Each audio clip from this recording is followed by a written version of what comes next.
Is this a dagger which I see before me? The handle towards my hand? Come, let me clutch thee.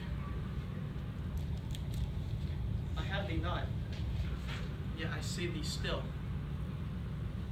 Art thou not fatal vision, sensible as feeling as to sight? Or art thou but a dagger of the mind, a false creation proceeding from the heat-oppressed brain? I see thee yet in form as palpable as to now which I draw. Thou marshalest me the way I was going, and such an instrument I was to use. Mine eyes made the fools of the other senses, or else worth all the rest. I see thee still. And on thy blade in dungeon, gouts of blood which was not so before. There's no such thing. It is the bloody business which informs thus to mine eyes.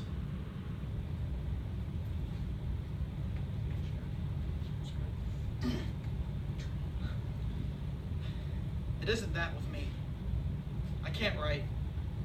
I had one splendid teacher. He used to talk about things right in class. He said that most educated people think that intellect is a matter of making fine distinctions, of seeing as two separate points that most people would think was one point, but that this idea was finicky.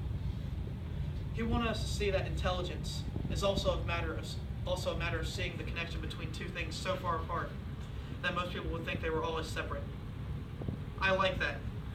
It made education mean something. It made it depend on the imagination instead of grubbing.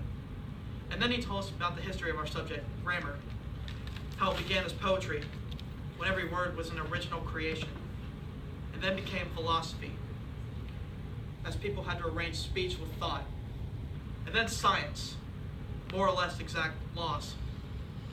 I could see it. The thing became alive.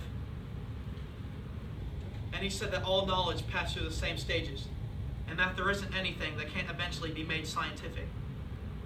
It made me think a good deal.